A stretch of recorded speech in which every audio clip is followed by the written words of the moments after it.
Hey, this is Cody with Carolina Bully Farms. And I'm Jim, Cody's dad, Carolina Bully Farms.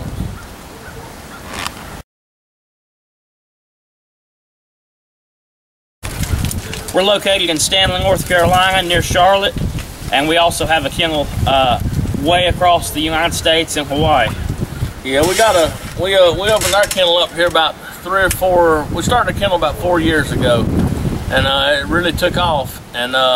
And we just here. We've been working with a kennel in Hawaii. They wasn't really a kennel, it was just a group of guys that was really into the bullies, had a lot of love for the dogs, and they bought several dogs for us. So we ended up becoming friends with them, and we've now started, our kennel's Carolina Bully Farms, and now we've started Carolina Bully Farms, the Hawaiian chapter. And so, because it's so hard to get dogs from here to Hawaii, and so now we have our kennel here, plus we have the Hawaiian branch.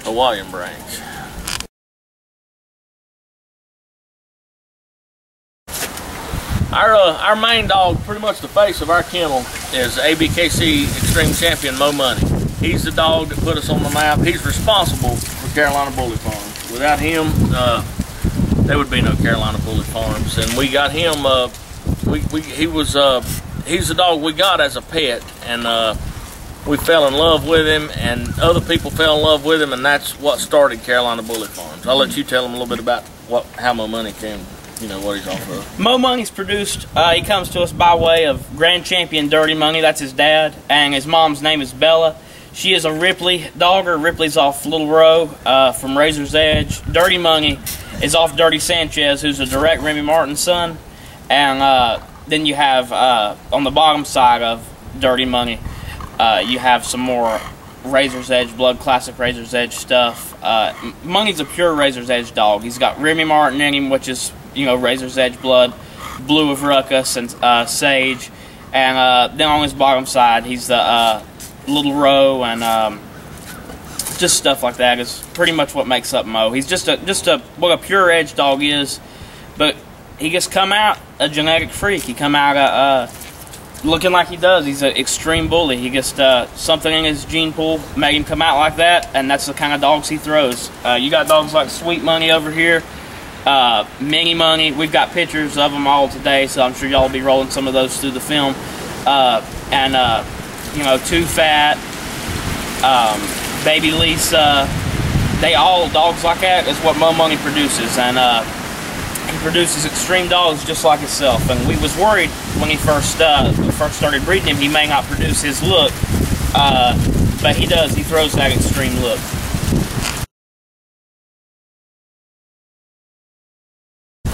Moneyline, it's pretty much, it's our strand of Razor's Edge blood. It's becoming a bloodline all of its own too. We really wanted to make sure we didn't rush into doing a bloodline. From really early on, we had people pushing us to do our own bloodline and our own thing, and we wanted to wait. We waited till Money had kids that was champions, grandkids that was champions. We waited till we seen how his productions was going to look. We wanted to make sure he was going to be the icon and the producer that we really thought he was before we made a bloodline around him. We didn't want to just rush in and say, we're going to just call this, you know, this bloodline. We're going to have a bloodline of our own, like so many people do, and it just be this, you know, not even a bloodline, just a dog that has some kids and they call it a bloodline. We didn't want to do that, so we took our time and made sure we done it right. And you know, there's certain steps you have to take to have a bloodline, and we wanted to make sure we went through each step and done it respectfully. You know, you don't want to come in with a Razor's Edge dog and just start calling its kids this line and that line. You want to make sure that you really have something there that has potential to be a bloodline, and so we made sure that we could do that, and that we had a signature look of our own to call Moneyline. Because a Razor's Edge in itself is a bloodline. So in order to have a bloodline separate from that, you need to really have something special that's different than your average looking Razor's Edge dog. And Dave Wilson himself, the founder of Razor's Edge, said Mo Money was the first ever pocket pit sized dog with XL features. And he produces that for the biggest part of me. He has to have a little help from the females, but he's got his own look, so that's why we decided to go with our own bloodline.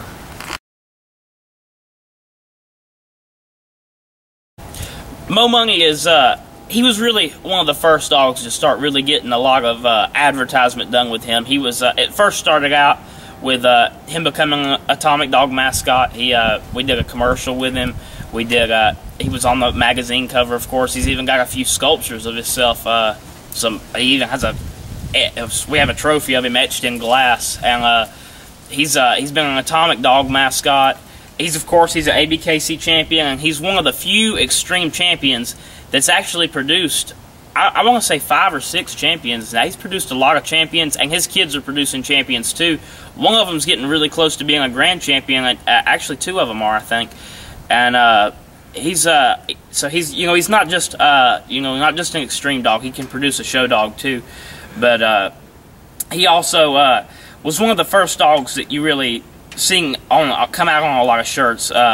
Bully Supplies did a shirt called Mo Money Mo Problems, and that shirt got really popular. And you could see in all different areas, across the country, anywhere there was a dog show around, or just anywhere in general, people was ordering Mo Money Mo Problems shirts, whether it was through us or Bully Supplies. And you could go in Walmart and even see someone wearing a Mo Money shirt, or especially go to the dog show and everybody had them on. And then now more recently, what we've been doing with Mo is Mo's just been on the cover of Stacked Up the magazine. We're also going to be doing some shirts with Mo and Stacked Up the magazine. He's going to have a new line of shirts coming out. And then also, he's a Bully Badass TV mascot on YouTube. And in addition to that, his kids are also starting to get into some of that stuff like that. He just had Mini Money come out as in the dog tags of Atomic Dog magazine. And Mo was actually in the dog tags too when he was younger. He's one of the fewer dogs that's produced that has been on the cover of these magazines and done these things, and then has kids doing it too. So he's really doing well. His legacy's really living on through his kids too. He's also he's the mascot, the representative for Bully Max, and he's kind of one of the. You have a lot of dogs that get real popular in their area. They hit their local shows, and in their area, they know them everywhere. That dog goes to a different state, and nobody's never heard of it. He was one of the first dogs that became even more popular than I thought he was outside of here. We're on a worldwide basis. I don't even mean in the States. Like right now, we've got Mo Money kids in 38 states and 7 different countries. South America, Holland, Japan, Vietnam, Mexico. It's probably more than 7. Canada. And I didn't even realize the people from Holland call, and all we would put is CBF on, and then we let them name it what we wanted. They sent the paperwork back. They wanted us to put CBF's money line, because they said by that dog being a money line dog in Holland, it was worth about 20 times more than it was. If that had been a money line, I had no idea that he'd gotten that popular.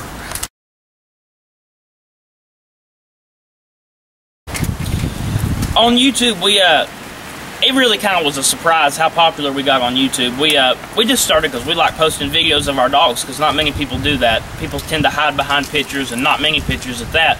We used to would post up 10 or 15 pictures of each dog on our website, and so people didn't have to scroll through all the pictures. We started doing videos of each dog, and they got so popular. Money's videos was getting, some of them get 100,000 views in each video, and so we thought, hey, we should start doing some more YouTube videos. We did a how-to video that really took off, and so we just started putting more and more on YouTube. We got a lot of subscribers, people requesting things, sort of even some fans on there, and people that really come to us every day looking at the new videos and all.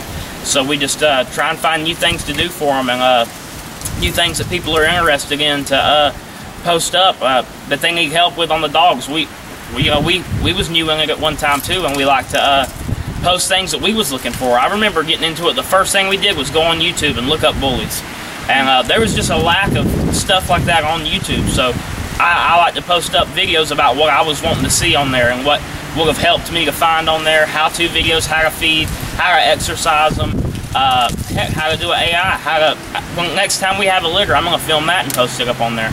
So we try and do all that stuff, and it's a better way to show people the puppies. It's a great way to advertise too, and it's just all around working great for us on YouTube. So if you want to see our channel, it's Carolina Bully Farms.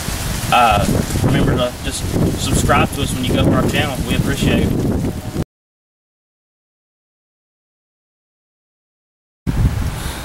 And about our puppies, we have quite a backlog. We take deposits on them each breeding, and then when the puppies are born, when they're ready to go, is when the balance is paid. And our puppies, what we do is we sell all of our breedings are the same price. First pick is $29, second $25, third is $2,000, and that's male or female. That includes all the shots, the dewormer, and the ears are cropped. As far as shipping, we can't pay for the shipping, but we can ship anywhere in the world. We're one of, I think, the only kennels that's qualified. If we're shipping a dog that has to be quarantined, we're qualified to do the quarantine here. In other words, we don't have to ship the dog to wherever it's going and it go in quarantine in an animal shelter for 6 months. It's able to be quarantined here so that it's still interactive with people once you get it. And Hawaii's a real tough place to get dogs, and that's why we started Carolina Bully Farms Hawaii in addition, so they don't have to wait. They can get them right from Hawaii. But the main thing we look at when people want a dog from us is how good they're going to be to the dog, how they're going to treat the dog. And like I tell everybody that calls about price, usually our prices are a little on the low side for what you're getting, but in any case, if somebody comes to us wanting a bully that is offering a great home and they're going to really take care of that dog, we're going to figure out a way to get them a bully. And we've never not done that. And that's yeah. And like I say, the set prices are $29, $25, and $2. And then everybody always says, "What about 5th or 6th pick?" Anybody breeding bullies know that when they're this freaky, there's no 5th. We're lucky to get a 3rd pick. It's a C-section, and if you can get 3 males and 2 females, or 2 females and 3 males, if you got a 5-pup litter, you've got a good litter.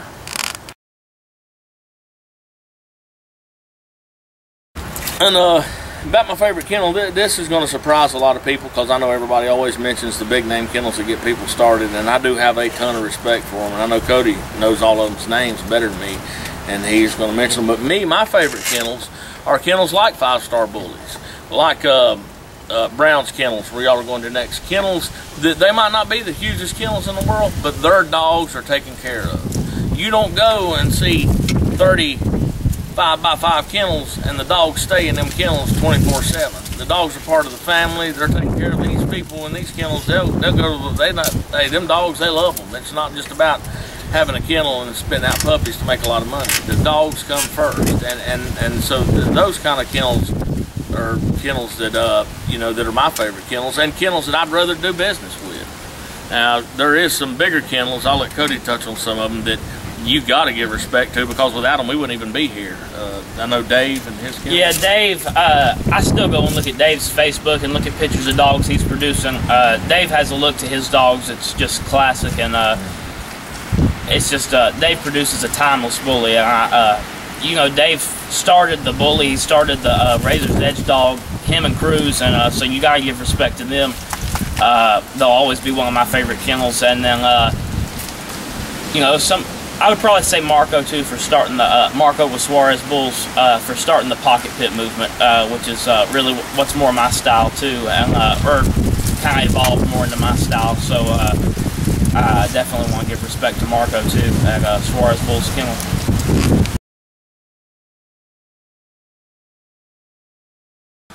As far as money-wise, as far as our dogs, I mean, it's unbelievable what some people will do. For example, Mo Money, when he came out on Atomic Dog magazine as the mascot on the cover, I had a guy wake me up at 3 o'clock in the morning, and he was a translator for a guy from Thailand? From Puerto Rico. And he wanted to know if he could make me an offer on Mo Money. When I told him no, that Mo Money it wasn't for sale. It had nothing to do with money. That I loved the dog. I could never sell him. He said, "Will you at least hear me out?" And I said, well, "Yeah, I'll be glad to." And he said, "Well, I'm prepared to offer you." And he said, "Understand, it's not coming from me. I'm just a translator, but the guy will send you a check or cash of $75,000." And I said, "For the dog." And you got to understand, I didn't even think dogs were anywhere near nothing like that. So I told him that he wasn't for sale, but I said, an offer like that's a life-changing deal. I said, I got to talk it over with my family. So I went back to sleep, and he said he'd call the next day. And I don't know what 3 o'clock had to do with it, but I was up the rest of the night talking over with my wife. Next day, talking with Cody all day, and we decided that we just couldn't do it. You know, this time we hadn't sold many pups or nothing. It wasn't about the money, but we decided that even for that much money, we could never really feel good about spending the money. So we decided not to do it. So at 3 o'clock p.m. the next day, and I don't know where the threes came from. First one at 3 a.m. At 3 p.m. he called back, and I thanked him for the offer and told him I would have to pass. And he said, "Well, can I make you another offer?" And I said, "No." I said, "I mean, you can make it, but it's not going to make any difference. It's not the money. If I was ever going to sell him, 75 would do it." So Cody is good friends with a bunch of people from Cosa Nostra, knows a lot of them. Well, anyway, we got to talking to one of them, and Rick, the guy that owns King Gotti, he was a mascot the year before. That same guy offered him 150, and told the guy that's what his next offer to us was going to be, was he was going to double it to 150,000. And it wouldn't have mattered, we wouldn't have sold him. And I like to say, I don't even know Rick. Cody knows him from Cosa Nostra. He didn't sell King Gotti for 150 either. So, you know, that just shows the bond with these dogs. It's not all about money. And that's, you know, that it is for a lot of people, but those people are never going to be successful. We also had an offer when he was a puppy for $10,000, and that was from Thailand. And then on Sweet Money, we had an offer for $10,000 at a dog show when she was just about 3 or 4 months old. Someone was wanting to buy her, and then Too Fat. We get offers on him all the time, but we just don't like to sell him for, you know, that kind of money, or, you know, it's always a dog that we've decided to keep. You know, if it was a puppy, it would be going for our standard prices, so it's already a dog that we decided to keep at that point, so there's no point in offering that much money. It's not going to go anywhere. Yeah, we made a deal that when we say, all right, we're keeping such and such dog off this litter, then that dog's not for sale. I don't care, somebody can come and they can say, well, I want to buy a pup, I'll give you 3 times the amount for that pup. If that pup we've decided to keep, then we don't sell it.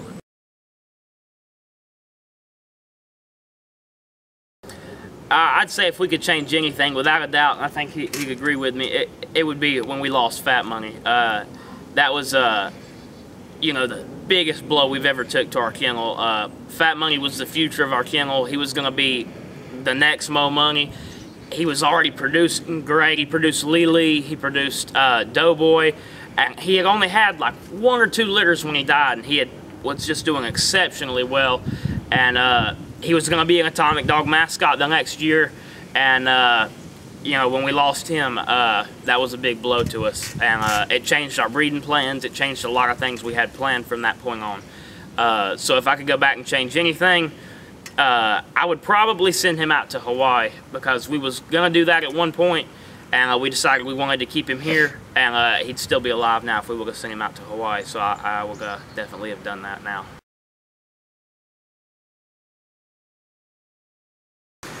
You know, we've traveled all up and down the East Coast, and you know, some shows even further out than that, and you meet all different kind of people at the different shows, and sadly to say, you know, I think the worst environment for the bullies, as far as just the way people are, is right here in North Carolina, South Carolina, this area.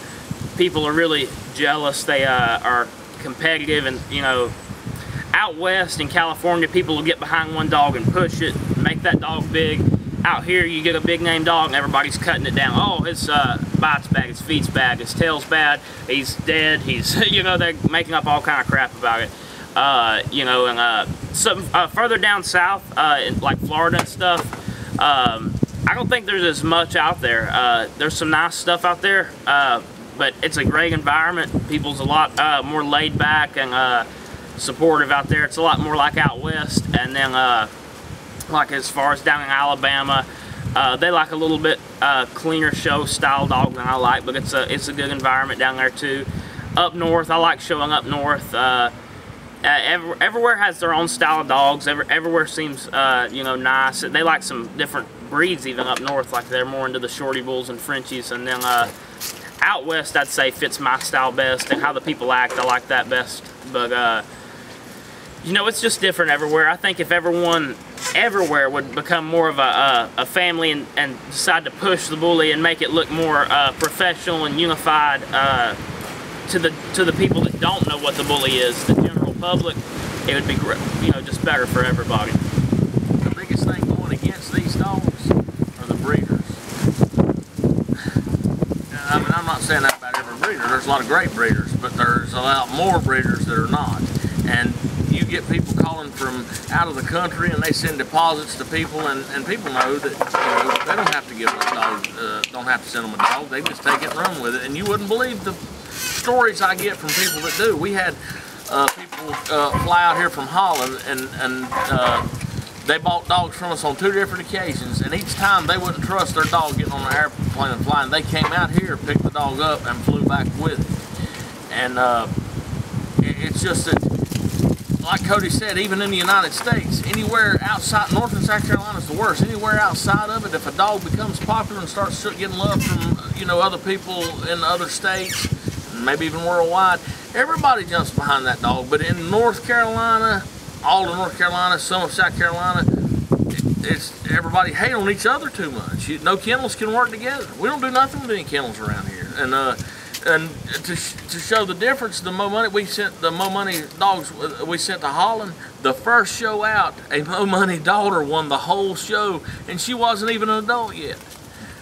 That goes to show, that there's love for these dogs worldwide. You see these Frenchies now on all these TV shows. If people outside the bully world knew about bullies, they'd be on every TV show. Every kid, Mom, I want a dog like that. Dad, I want a dog like that. These dogs would be so popular. It would be amazing for everybody. But the breeders being like they are, we keep these dogs from ever becoming a household name.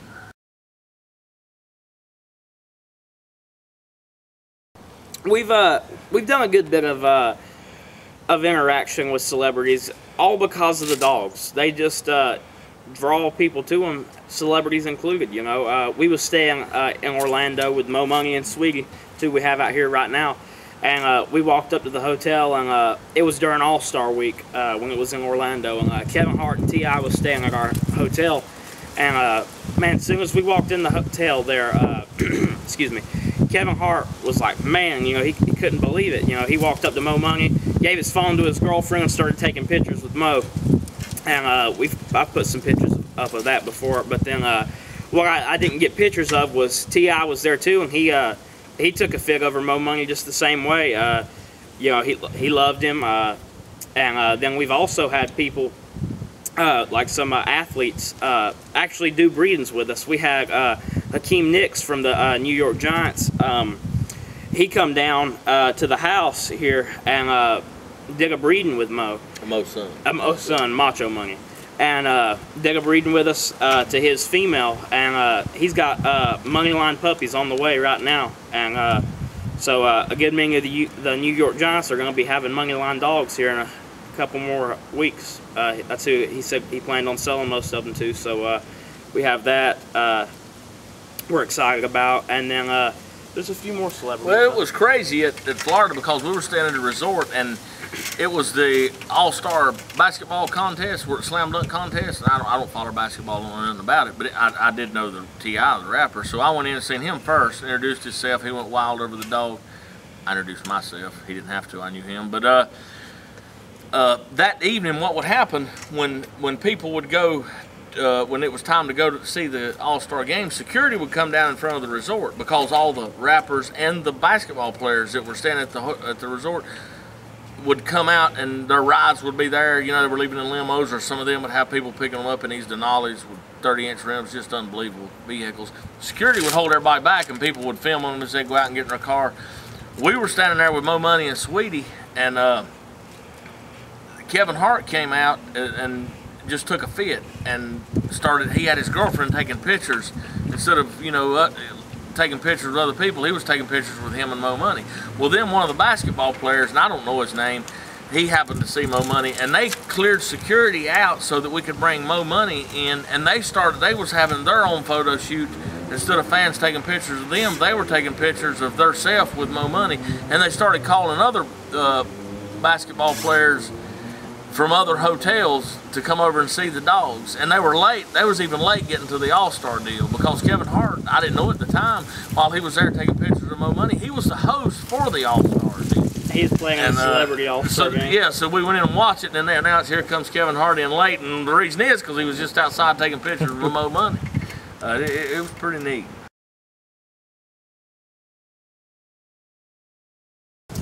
The bully game's changed in a lot of ways since we got started. We've been doing it for about 4 years now. I remember when I first got into it, as big a part of it as breeding an extreme dog for me was having a champion. I wanted that so bad. You know, there was only a few right when we first got started, and I remember there was only 3 grand champions, and I remember watching them every time at the end of the show. And you know, I really wanted to get a champion. By the time I was getting close to that, there was a lot of dogs becoming champions. It was getting easier and easier to become a champion. So I thought, you know what? I need a grand champion. I want to make a dog a grand champion. So it took a lot of work, and I made King Tut a grand champion. And still, I think it's easier. It doesn't mean what it used to, but it's still a big thing to be a grand champion. And I think though ABKC is hurt the meaning of that stuff in a lot of ways by the kind of dogs that are winning nowadays. You know, used to, the dogs that was winning was the best dogs there. When you walk out in the ring and you see that dog that drops your jaw, that's the dog you got to beat. Nowadays, it's not as much like that. And, you know, I'm not one of those people that think a dog with a lot of flaws should win.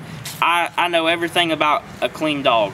But you can have a clean dog and still have a bully dog. And people nowadays seem to think a dog has to be tall and thin and all in order to win a show, and that's really hurting attendance on shows. It's kept us from going to shows in months. I would rather stay at home with the kind of dogs I like and make videos and do stuff like that than go to a show and lose to a dog that I wouldn't have in my own yard. And I think that stuff like that, it's hurting the bully breed. You know, people go to the show and they see Mo Money and Dax, and they go out in the ring and, well, why are they even out there? Because we don't want to get out there and be told that we can't beat that dog that, you know, no one knows his name. So that's a reason that attendance is down and stuff like that. And I remember going to shows and you can't even turn around because there's so many people there. 400, 500 people at a show was normal. Nowadays, I don't think they've had a show that big in 2 years. I think a lot of stuff is going to have to change before you can get back to that. And you know, there's more people involved in the bully breed now, and that's a good thing.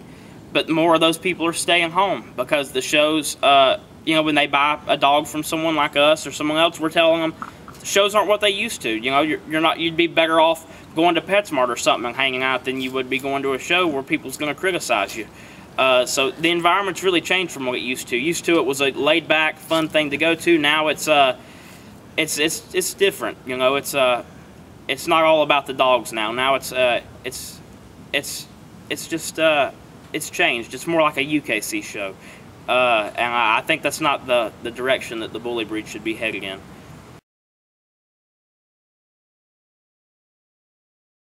As far as change in the bully game, the biggest change to me, and also it's the biggest thing holding these bullies back, is in the show ring.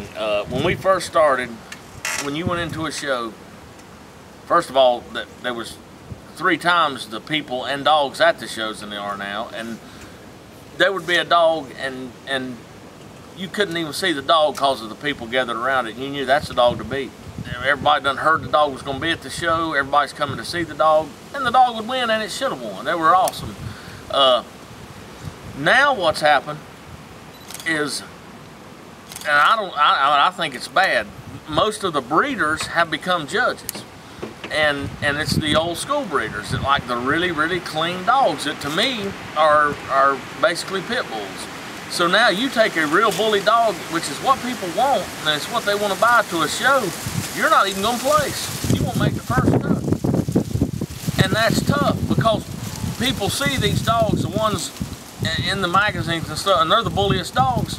Well, they call you, they want a pup, and the first thing they say is, now am I going to be able to show it? And you have to say, well, no, because these dogs don't do well in shows. In order to get a good show dog, you need to, you need to go to a, I hate to say it, but I think a blue-nosed pit bull would win every show in the world right now. And so they started the classic class for those dogs, and hoping to get back to bullies with the other dogs, but the judges have not done it. I mean, nowadays, when we started, what was a classic is now winning extreme. And I just, you know, it's got me to where we wouldn't even go to a show, and the way it holds it back is people coming into it that wants to show the dogs, represent the dogs, promote the dogs, get the dogs on out there. But the dogs they're wanting to do that with are the 15-inch tall, 80-pound monsters. But they can't, because those dogs go to a show and they're not going to get any love at all. And it really needs to be, I don't know who's in charge of it, but it needs to be fixed. These judges that are out here now, like I say, they're all breeders, and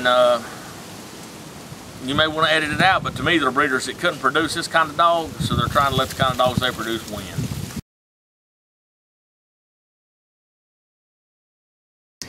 I know some of y'all won't remember some of these dogs. They're some older school dogs, but I think they're kind of timeless, and if you look them up, they'll become some of your favorites. For a standard dog, I would say probably have to say Dirty Money. Dirty Money, Mo's dad, he's hard to beat as a standard dog.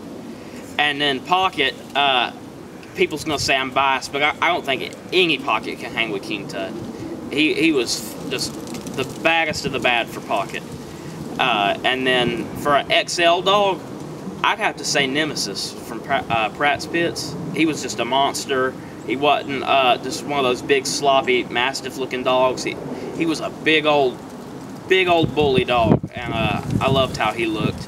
I always have. And then for extreme, I would say Mo Money or Dax. Both of them really pop into my mind quick. And Bane. I've always liked Bane. And then I'll do classic because it's a category.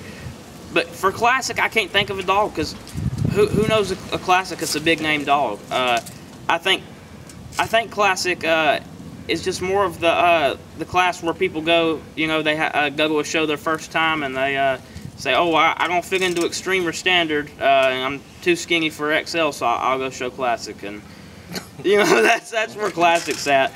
But glad we ain't making nobody mad. That's my opinion.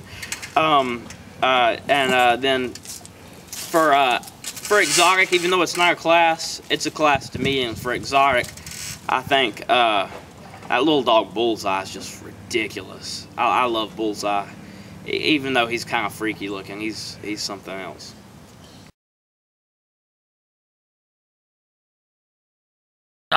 To me, I'm biased, but my favorite extreme dog is going to be Mo Money, because to me extreme should mean extremely short, extremely wide, extremely big head, extremely big bone, and Mo Money has every bit of that. He's the perfect extreme dog to me. And my favorite Pocket, I'll go ahead and say that too, because they're my two dogs, and that would be King Tut. And that's, with Mo Money, I'm biased. I think he is. I could see some people picking Dax or other dogs, but as far as Pocket, I don't think any judge in the world could find a Pocket that would meet the criteria that we're supposed to meet for a Pocket better than King Tut does. And a standard, as far as standard goes, King Kamali, like I said, to me, King Kamali was the first dog that, when I got into it and got to doing some research, he was the first dog I come across, and I thought he was just, man, I love that dog. I thought that represented to me what American Bully was. I knew nothing about American Bully. I just knew there were pit bulls that looked like to me that was a whole lot bullier. And when I seen him and learned about him, I got to learn he was actually different than a pit bull. And I think he's just a phenomenal standard. And as far as XL, and I know a lot of people are going to say he's not an XL, but I think Corrupt is the baddest XL's ever been. I don't know how he can not be an XL, because the dog weighs over 100 pounds. And he's extreme, but he's huge. And as far as the classic goes, I couldn't tell you. I don't know. If you said $100 to name a classic dog, I couldn't name one.